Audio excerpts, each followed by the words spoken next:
Καλησπέρα σε όλους.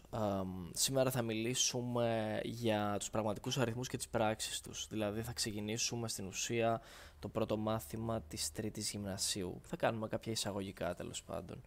Λοιπόν, θα μιλήσουμε λίγο για τις κατηγορίες των αριθμών. Άρα, κατηγορίες αριθμών. Και στην ουσία θα μιλήσουμε λίγο για τους αριθμούς που έχουμε μελετήσει μέχρι σήμερα. Λοιπόν, θα ξεκινήσουμε από τους φυσικούς, παιδιά. Φυσικοί αριθμοί είναι οι αριθμοί που είχαμε πει στην πρώτη γυμνασίου ότι είναι οι αριθμοί στη φύση, αν θυμάστε καλά. Δηλαδή είναι οι αριθμοί 0, 1, 2, 3, 4, 5 και πάει λέγοντας. Στη συνέχεια είχαμε δει τους ακέραιους αριθμούς, ακέραιοι αριθμοί, οι οποίοι είναι οι αριθμοί σίγουρα 0, 1, 2, 3, 4, 5 και πάει λέγοντας, αλλά είναι και οι αρνητικοί. Μείον 2, μείον 3 κτλ. Μετά είχαμε μιλήσει, παιδιά, για τους ρητούς. Όποιοι δεν θυμούνται ποιοι είναι οι ρητοί αριθμοί, είναι εκείνοι οι αριθμοί που έχουν ή μπορούν να πάρουν τη μορφή κλάσματος. Δηλαδή είναι οι αριθμοί μη προς νη, όπου μη και νη είναι ακέραιοι, αλλά το νη είναι διάφορο του μηδενός. Για παράδειγμα, αν κάποιος αναρωτιέται, τι μας είπες τώρα, ρητοί μπορεί να είναι οι αριθμοί 2 τρίτα ή μπορεί να είναι το 5 προς 1, έτσι, είτε το 7 ένατα. Μπορεί να είναι το πλην 8 προς 1, το πλην 10 προς 11 κτλ. Αυτοί οι αριθμοί είναι ρητοί. Τώρα, υπάρχουν κάποιοι αριθμοί, αν τους θυμάστε, που ονομάζονται άρρητοι. Αν αναρωτιέται κάποιος ποιοι ονομάζονται ή ποιοι είναι οι άρρητοι αριθμοί, άρρητοι είναι εκείνοι οι αριθμοί που δεν είναι ρητοί, παιδιά, δηλαδή που δεν μπορούν να πάρουν τη μορφή κλάσματος με αριθμητή και παρονομαστή ακεραίους. Να φέρουμε κάποια παραδείγματα για τους άρρητους. Πιθανότατα έχετε συναντήσει στο παρελθόν και συγκεκριμένα στη Δευτέρα Γυμνασίου.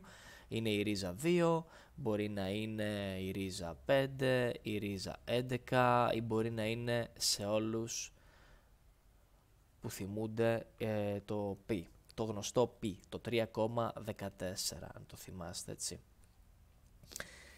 Λοιπόν, πάμε να συνεχίσουμε, να μην ξεχάσουμε να αναφερθούμε στο R, στους πραγματικούς αριθμούς, πραγματικοί αριθμοί. Ποιοι είναι αυτοί, παιδιά? Είναι οι αριθμοί που αποτελούνται από τους ρητούς και τους άρρητους αριθμούς. Από τους ομόσημους μιλήσουμε για την πρόσθεση, πρόσημα στην πρόσθεση. Θέτουμε ομόσημους ρητούς. Καταρχήν, οι ομόσημοι μπορεί να είναι, ομόσημοι είναι αυτοί που έχουν το ίδιο πρόσημο, ομόσημοι ρητοί μπορεί να είναι δύο θετικοί, έτσι. Μπορεί όμως να είναι και δύο αρνητικοί, έτσι. Ομόσημοι έχουν το ίδιο πρόσημο, έτσι. Ωραία, 5 και 2 μας κάνει 7. Αυτό το έχουμε ονομάσει άθροισμα. Αυτή εδώ είναι η προσθετέοι, έτσι, προσθετέοι. Πολύ ωραία. Τώρα, να θυμηθούμε λίγο πώς προσθέτουμε τους ομόσημους ρητούς. Προσθέτουμε τις απόλυτες τιμές τους και κρατάμε το κοινό τους πρόσημο. Ας πούμε εδώ πέρα, συν 2 συν 3 μας κάνει συν 5. Γιατί η απόλυτη τιμή του συν 2 είναι 2 και η απόλυτη τιμή του συν 3 είναι 3. Τώρα κάποιος μπορεί να έρθει και να μου πει, εγώ δεν θυμάμαι τι είναι η απόλυτη τιμή. Γιατί να το κάνω έτσι, δηλαδή δεν θυμάμαι τι είναι αυτό καθόλου. Παιδιά, να θυμίσουμε λίγο, απόλυτη τιμή ενός πραγματικού αριθμού α ονομάζουμε την απόσταση του σημείου που παριστάνει τον αριθμό α από την αρχή του άξονα, από το 0,0. Αν ακόμα δεν έχετε καταλάβει, να σας το εξηγήσω λίγο τώρα εδώ πέρα. Αν πάρεις την απόλυτη τιμή του συν 3, αυτή κάνει 3. Γιατί? Αν πας εδώ πέρα πάνω στον άξονα, 0, 1, 2, 3, θα δεις, ψάχνεις την απόλυτη τιμή του συν 3. Είσαι εδώ δηλαδή, στο συν 3. Άρα για να βρεις πόσο κάνει η απόλυτη τιμή του, αφού πρόκειται για μια απόσταση αυτού του σημείου από το 0,0, κάνεις 1, 2, 3. Άρα η απόλυτη τιμή είναι 3. Το ίδιο κάνεις αν είχες και το πλην 3. Αν σου ζήταγα την απόλυτη τιμή του πλην 3, δεν θα μου έλεγες ότι είναι πλην 3, είναι 3. Η απόλυτη τιμή είναι πάντοτε θετική 0. Οπότε πήγαινες εδώ, 1, 2, 3. Οπότε μόλις κατάλαβες πώς βρίσκεις την απόλυτη τιμή. Πας εδώ στην πρόσθεση των ομόσημων, 2 και 3 κάνει 5. Αν είχες το συν 3 και συν 4, θα έκανε 3 και 4, 7, συν 7. Πάμε να δούμε τώρα λίγο γιατί το είδαμε αυτό εδώ πέρα. Γιατί αν έχεις πλην 2 συν το πλην 3, τότε στην ουσία αυτό που θα πάρεις είναι 2 και 3. Γιατί η απόλυτη τιμή του πλην 2 είναι 2 και η απόλυτη τιμή του πλην 3 είναι 3. Άρα εσύ θες 2 και 3, 5 και θέλεις να κρατήσεις το κοινό τους πρόσημο. Αφού είναι και οι δύο αρνητικοί, έχεις πλην 5. Και εδώ τελειώνει το πανηγύρι. Να υπενθυμίσουμε κάποια πραγματάκια όσον αφορά την απόλυτη τιμή, γιατί μπορεί κάποιος φίλος μας να αναρωτιέται κάποια περισσότερα πράγματα. Η απόλυτη τιμή ενός πραγματικού αριθμού α είναι πάντοτε αριθμός θετικός ή 0. Συγκεκριμένα, παιδιά, τι ισχύει για αυτούς που αναρωτιούνται? Αν έχεις την απόλυτη τιμή, η οποία συμβολίζεται με 2 γραμμούλες κάθετες, την απόλυτη τιμή του α, θα πάρεις το α αν το α είναι μεγαλύτερο ή ίσο του 0. Και θα πάρεις πλην α αν το α είναι μικρότερο του 0. Για να το ξαναδούμε λίγο τα παραδείγματά μας. Πες ότι το α είναι, είμαστε στην πρώτη περίπτωση, είναι το συν 5, θα πάρεις 5, όπως λέει εδώ πέρα.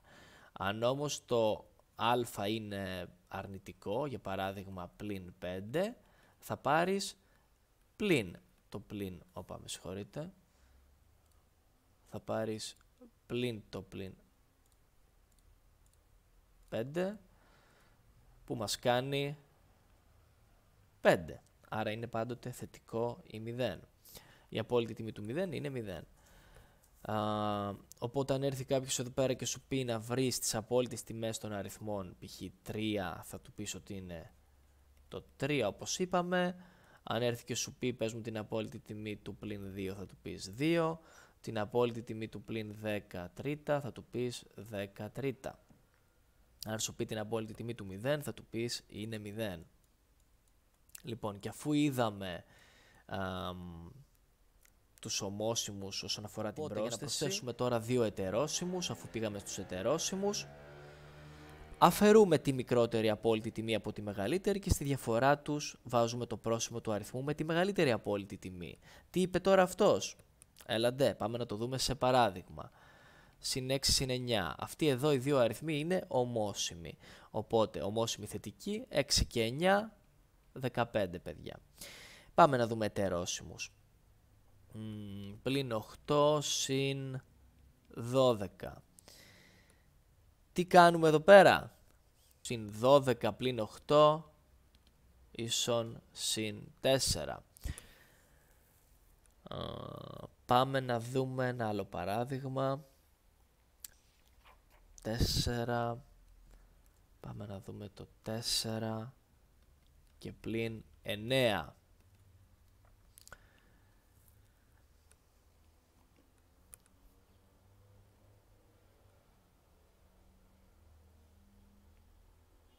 Παιδιά, δύο αριθμοί ονομάζονται αντίθετοι όταν έχουν άθροισμα ίσο με 0. Δηλαδή, αν έχουμε δύο αριθμούς α και β, πότε αυτοί οι δύο είναι αντίθετοι?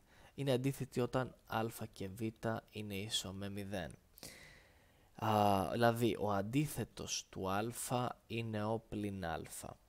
Τώρα, αν πάμε να κάνουμε την αφαίρεση α πλην β, θέλω να ξέρετε ότι εδώ πέρα προσθέτουμε στον μειωταίο, ο μειωταίος είναι αυτός εδώ, ο μειωταίος α, τον αντίθετο του αφαιρεταίου. Αυτός εδώ είναι ο αφαιρεταίος, έτσι. Άρα το α πλην β θα γίνει συν και προσθέτουμε τον αντίθετο του β.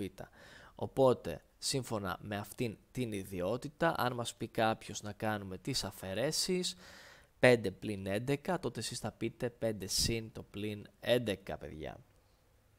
Που είναι, πόσο είναι, πλην 11 πλην 5. Άρα θα είναι πλην 6. Οκ.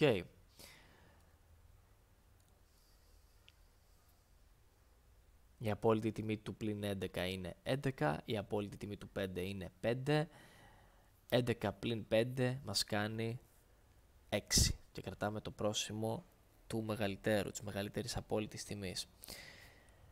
Προχωράμε, πάμε να κάνουμε ακόμα ένα παράδειγμα, πλην 9 πλην 3. Εδώ πέρα έχουμε πλην 9 συν το πλην 3, άρα σαν τελικό αποτέλεσμα παίρνουμε πλην 9 συν το πλην 3 μας κάνει πλην 12, παιδιά. Ας δούμε και ένα τελευταίο, ας κάνουμε το πλην 10 πλην το πλην 10, άρα είναι πλην 10 συν 10, άρα 0 το τελικό αποτέλεσμα. Ωραία. Πάμε τώρα να δούμε λίγο τι γίνεται με τον πολλαπλασιασμό των πραγματικών αριθμών. Πολλαπλασιασμός πραγματικών αριθμών. Μπράβο. Λοιπόν, παιδιά, εδώ πέρα θα θυμηθούμε λίγο τα πρόσημα. Για να πολλαπλασιάσουμε δύο ομόσιμους αριθμούς, πολλαπλασιάζουμε τις απόλυτες τιμές τους και στο αποτέλεσμα βάζουμε το πρόσημο συν. Οπότε, συν επί συν μας κάνει συν. Πλην επί πλην μας κάνει συν. Και όσον αφορά τους ετερόσιμους, ελπίζω να φαίνεται καλά, για να πολλαπλασιάσουμε δύο ετερόσιμους αριθμούς, πολλαπλασιάζουμε τις απόλυτες τιμές τους και στο αποτέλεσμα βάζουμε το πρόσημο πλην. Άρα αν έχουμε πλην επί συν μας κάνει πλην και συν επί πλην μας κάνει πάλι πλην. Παραδείγματα εδώ πάνω. Συν 2 επί συν 3, συν 6, συν 2, 3, 6. Αρνητική αριθμή πλην 2 επί πλην 3. Πλην πλην μας κάνει συν 2, 3, 6. Άλλο παράδειγμα. Πλην 3 επί συν 2. Πλην συν πλην 2, 3, 6.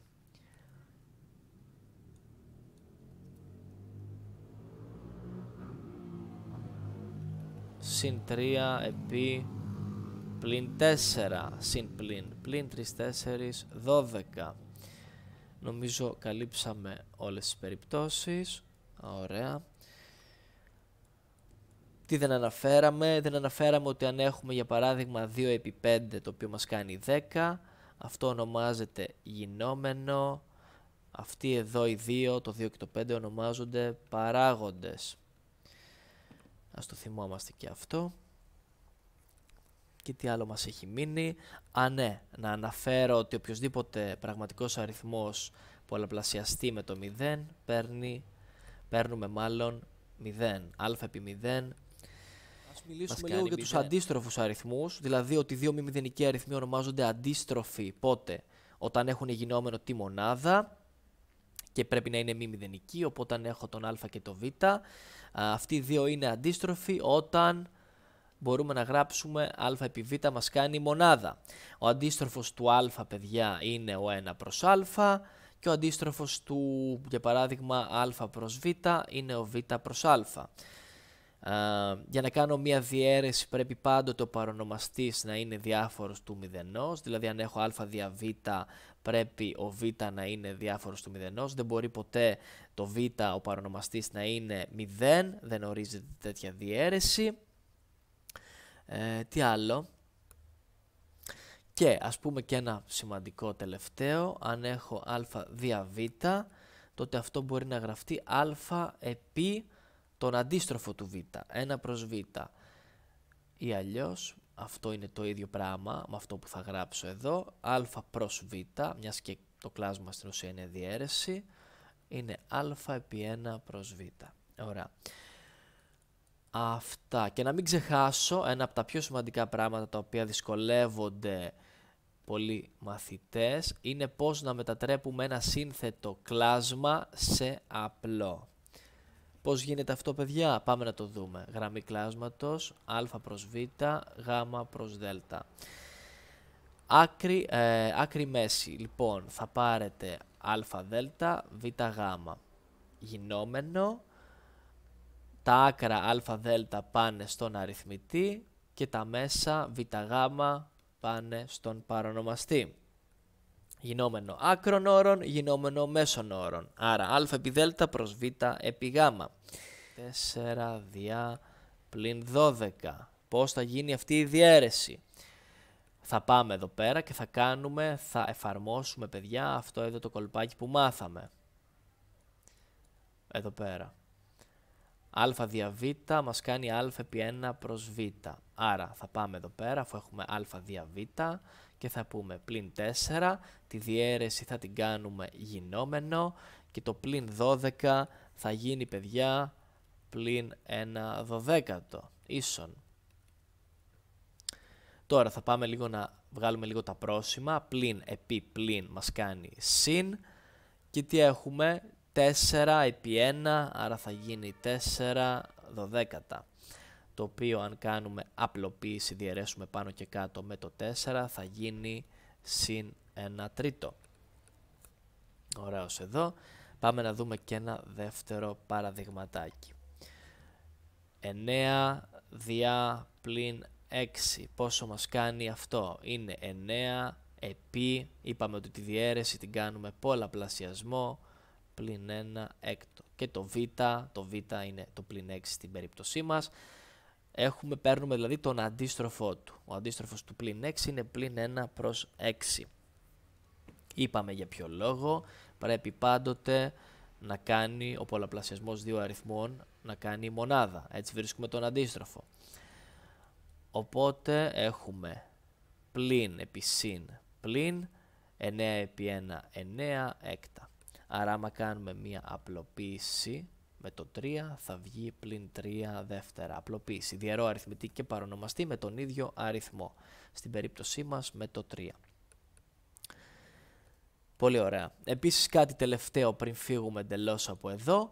Να πω ότι διαίρεση με 0 δεν ορίζεται. Νομίζω το είπα και πριν. Ο διαιρέτης, έτσι. Λοιπόν, δηλαδή αν σας τύχει ποτέ να έχετε κάτι τέτοιο, δεν ορίζεται, έτσι. Δεν ορίζεται.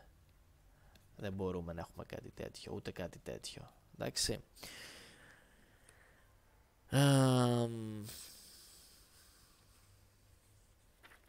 Αυτά νομίζω, παιδιά. Από εδώ. Έτσι, ο διαιρέτης δεν μπορεί να είναι 0 σε αυτή την περίπτωση. Θα πρέπει να θυμηθούμε λίγο τις ιδιότητες και πολλαπλασιασμού. Αντιμεταθετική είναι η πιο σημαντική ιδιότητα, αντιμεταθετική. Ας πούμε εδώ πρόσθεση και ας πούμε εδώ πολλαπλασιασμός. Ας χωρίσουμε εδώ με μια γραμμή, τα κάνουμε λίγο έτσι.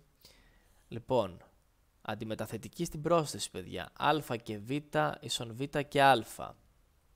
Για αυτούς που θέλουν παράδειγμα, 2 και 3 κάνει 3 και 2. Είναι το ίδιο πράγμα. Στον πολλαπλασιασμό το έχουμε ως α επί β, β επί α. 2 επί 3 κάνει 3 επί 2. Δεν έχει σημασία η σειρά με την οποία θα τα πολλαπλασιάσουμε.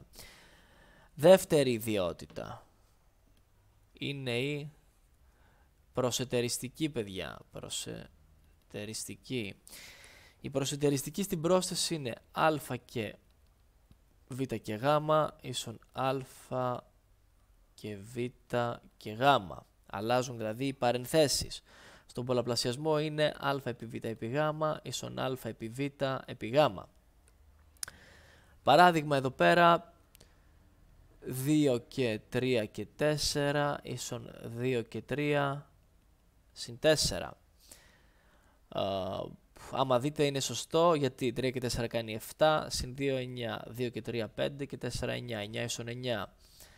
2 επί 3 επί 4 ίσον 2 επί 3 επί 4. 3 4 12, 2 12 24, 2 3 6, 4 6 24. Τραβάμε μια γραμμή εδώ και πάμε στην ιδιότητα νούμερο 3. Η ιδιότητα νούμερο 3, παιδιά, είναι το ουδέτερο στοιχείο. Αν θυμάστε καλά, στην πρόσθεση είναι το μηδενικό, γιατί α και 0 μας κάνει α. Οποιοσδήποτε αριθμός προσθέσουμε σε οποιοδήποτε αριθμό το 0, θα πάρουμε τον εαυτό του, τον ίδιο αριθμό. Με συγχωρείτε λίγο. Να πιω και μια καφέ ουλιά. Και μια ουλιά καφέ, μια καφέ ουλιά. Λοιπόν, τι έχουμε τώρα εδώ πέρα? Έχουμε το ουδέτερο του πολλαπλασιασμού. Α επί 1 ίσον α. Η μονάδα είναι το ουδέτερο. Πάμε στο νούμερο 4. Μην ξεχάσουμε τον αντίθετο ή αντίστροφο, όπως λέγεται. Αντίθετος στην πρόσθεση, α και πλην α μας κάνει 0. Στον πολλαπλασιασμό έχουμε αντίστροφο. Α επί 1 προς α μας κάνει μονάδα, αλλά το α δεν μπορεί να είναι 0, είπαμε. Παράδειγμα εδώ πέρα, αν κάποιος μας έρθει και μας πει ποιος είναι ο αντίθετος του νούμερου 2, είναι το πλην 2, γιατί 2 και πλην 2 κάνει 0. Ο αντίστροφος του 10 είναι το πλην 10. Με συγχωρείτε, αντίθετος, ο αντίθετος του 10 είναι πλην 10. Ο αντίθετος του 5, πλην 5. Ο αντίθετος του πλην 6, συν 6. Πάμε τώρα στον αντίστροφο. Ο αντίστροφος του 2 είναι 1 δεύτερο. Γιατί 2 επί 1 δεύτερο κάνει μονάδα. Ο αντίστροφος του πλην 5 είναι πλην 1 πέμπτο, έτσι. Πλην συν. Το 5 με το 5 φεύγει, μονάδα. Και η τελευταία και μία από τις πιο σημαντικές ιδιότητες είναι η επιμεριστική ιδιότητα, παιδιά. Επιμεριστική ιδιότητα. Τι λέει η επιμεριστική? Η επιμεριστική ιδιότητα είναι κοινή, είναι α, β, συν γ και μας κάνει α επί β συν α επί γ. Πώς το έκανα αυτό το μαγικό κόλπο? Εδώ, βελάκια. Ό,τι είναι απ' έξω το τραβάμε μια κλωτσιά και μπαίνει μέσα και πολλαπλασιάζεται με οτιδήποτε υπάρχει μέσα. Παράδειγμα, 2, 3 και 4. Αυτό μας κάνει με την επιμεριστική 2 επί 3 και 2 επί 4. 2, 3, 6, 2, 4, 8. 6 και 8, 14. Καλά Χριστούγεννα. Λοιπόν, πάμε παρακάτω. Τι μας έχει μείνει άλλο? Να κάνουμε μία απλή αναφορά στο άθροισμα πολλών προσθετέων. Πώς γίνεται αυτό? Στην ουσία, όταν έχουμε να υπολογίσουμε, παιδιά, ένα άθροισμα πολλών προσθετέων, μας εξυπηρετεί να εργαστούμε με τον εξής τρόπο. Να αλλάξουμε τη σειρά των προσθετέων, γράφοντας πρώτα τους θετικούς αριθμούς και στη συνέχεια τους αρνητικούς. Δηλαδή, σαν να λέμε, θα βάλω τους αριθμούς σε ζευγαράκια, σε τσουβαλάκια. Δηλαδή, πρώτα όλοι θετικοί και μετά όλοι αρνητικοί, να τους έχουμε μαζί δηλαδή.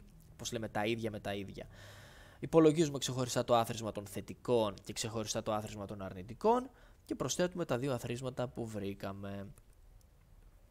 Εντάξει, δεν είναι μόνο αυτός ο τρόπος, έτσι. Μπορείτε να το κάνετε και όπως θέλετε και με ζευγαράκια. Δεν έχει σημασία. Δηλαδή, αν έρθει κάποιος και μας πει, μας δώσει μάλλον μια αριθμητική παράσταση και μας πει υπολογίστε την τιμή της.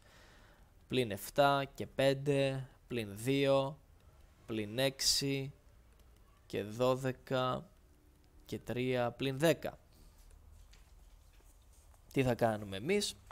Αν θέλουμε να ακολουθήσουμε τον κανόνα που είπαμε πριν, ο κανόνας λέει να τα βάλουμε μαζί, δηλαδή τους θετικούς μαζί και τους αρνητικούς μαζί. Με συγχωρείτε γι' αυτό. Λοιπόν, οπότε έχουμε και λέμε. Πάμε. Πάρετε τους θετικούς, συν 5, συν 12, συν 3. Οκ, και η αρνητική είναι πλην 7, πλην 2, πλην 6, πλην 10. Οπότε βλέπουμε ότι οι θετικοί μας κάνουν 17 και 3, 20 και οι αρνητικοί μας κάνουν πλην 16, πλην 18, πλην 25. Άρα είναι 20 πλην 25, το οποίο μας κάνει πλην 5. Εντάξει, σαφώς κάποιος μπορεί να πει εγώ δεν θέλω να το κάνω έτσι, θα πάω να υπολογίσω αυτά, μετά αυτά, δηλαδή ζευγαράκια. Αυτά και ό,τι μείνει με το πλην 10. Σωστό και αυτό, δεν υπάρχει κανένα απολύτως θέμα. Παιδιά, λίγο να υπενθυμίσουμε λίγο την απαλυφή των παρενθέσεων. Δηλαδή πώς κάνουμε απαλυφή παρενθέσεων, αν θυμάστε καλά ή αν δεν θυμάστε καθόλου καλά. Να το δούμε λίγο τώρα. Λοιπόν, αν μπροστά από μία παρένθεση, να γράψω εδώ πέρα απαλυφή. Απαλυφή. Πώς γίνεται η απαλυφή παρενθέσεων. Απαλυφή παρενθέσεων. Πώς γίνεται η απαλυφή παρενθέσεων. Κοιτάμε πάντοτε τι υπάρχει μπροστά από την παρένθεση. Και τι εννοώ με αυτό, τι πρόσημο υπάρχει. Αν μπροστά από την παρένθεση υπάρχει συν, το σύμβολο συν, τότε απαλήφουμε την παρένθεση αφήνοντας τους αριθμούς με τα πρόσημα που έχουν. Δηλαδή, βγάζω την παρένθεση και όλα μένουν ακριβώς ίδια. Αν όμως μπροστά από την παρένθεση υπάρχει το πλην, τότε απαλήφω την παρένθεση, τη διώχνω δηλαδή την παρένθεση και ό,τι υπάρχει μέσα στην παρένθεση αλλάζει πρόσημο. Οπότε πάμε να δούμε παράδειγμα. Ναι, πάμε να δούμε. Αυτό είναι ωραία. Συν πλην. Ένα τυχαίο παράδειγμα του βιβλίου. Λέει εδώ ότι έχω την παράσταση α πλην το πλην 2 συν το πλην 3 πλην το συν 5 πλην 7 και 4. Το κάνουμε λίγο πιο αριστερά αυτό για να μας πάρει, να μας χωρέσει. Και 5 πλην 12. Αυτό νομίζω λέει. Ωραία. Τι θα κάνουμε εδώ πέρα. Πρέπει να μας λέει να υπολογίσουμε την τιμή της παρακάτω αριθμητικής παράστασης κάνοντας πρώτα απαλυφή των παρενθέσεων. Κοιτάξτε. Τα πράγματα είναι πολύ απλά. Πάμε στην πρώτη παρένθεση. Τι είπαμε, απ' έξω έχει πλην. Άρα θα απαλείψω την παρένθεση και ό,τι υπάρχει μέσα θα αλλάξει πρόσημο. Άρα το πλην 2 θα γίνει συν 2. Το πλην 3 όμως εδώ έχει απ' έξω συν. Άρα μένει όπως είναι. Πλην 3. Συν 5. Απ' έξω έχει πλην. Άρα φεύγει η παρένθεση με το πλην και αλλάζει το συν 5. Γίνεται πλην 5. Πλην. Άρα οτιδήποτε είναι μέσα θα αλλάξει. Άρα συν 7 πλην 4. Εδώ πέρα έχει απ' έξω συν η παρένθεση. Άρα θα μείνουν όλα ίδια. Συν 5 πλην 12. Και τώρα ας το κάνουμε λίγο διαφορετικά από αυτό που είχαμε κάνει πριν. Ας μην τα βάλουμε τα θετικά μαζί και τα αρνητικά μαζί. Ας το δείξουμε λίγο. Συν 2 πλην 3 κάνει πλην 1. Πλην 5 και 7 κάνει συν 2. Πλην 4 και 5 κάνει συν 1. Άρα ζευγαράκια έτσι γιατί μπορούμε. Συν 1 πλην 11. Άρα τελικό αποτέλεσμα πλην 10. Πλην 10 παιδιά. Κάτι άλλο. Θα μπορούσα εδώ στο τέλος να μην κάνω ζευγαράκια ή και εδώ ακόμα. Θα μπορούσα να διώξω, άλλος τρόπος εδώ πέρα, να διαγράψω μάλλον τους αντίθετους αριθμούς. Δηλαδή το πλην 1 με το συν 1 θα μπορούσε να φύγει, γιατί πλην 1 συν 1 κάνει 0. Άρα θα μπορούσα εδώ να έχω συν 2 πλην 12 που είναι πλην 10. Ή ακόμα και εδώ θα μπορούσα να διώξω τους αντίθετους. Λοιπόν, γιατί όπως είπα πλην 5 συν 5 κάνει 0. Τι άλλο δεν έχουμε αναφέρει. Νομίζω ως εδώ είμαστε πολύ καλά. Μετά θα πρέπει να μιλήσουμε για τις αλγεβρικές παραστάσεις και να κάνουμε ασκησούλες περισσότερες και παραδείγματα. Νομίζω ότι θα το λήξω εδώ πέρα το βίντεο, γιατί στη συνέχεια έχει ασκήσεις και μετά μπαίνουμε στις δυνάμεις. Οπότε πρέπει να ξανακοιτάξετε λίγο αυτά που κάναμε και να ασχοληθείτε με τις ασκήσεις. Σε περίπτωση που έχετε κάποια απορία μπορείτε να τη γράψετε κάτω στα σχόλια. Σας ευχαριστώ πολύ που παρακολουθήσατε το συγκεκριμένο βίντεο. Καλή σας ημέρα. Αντίο.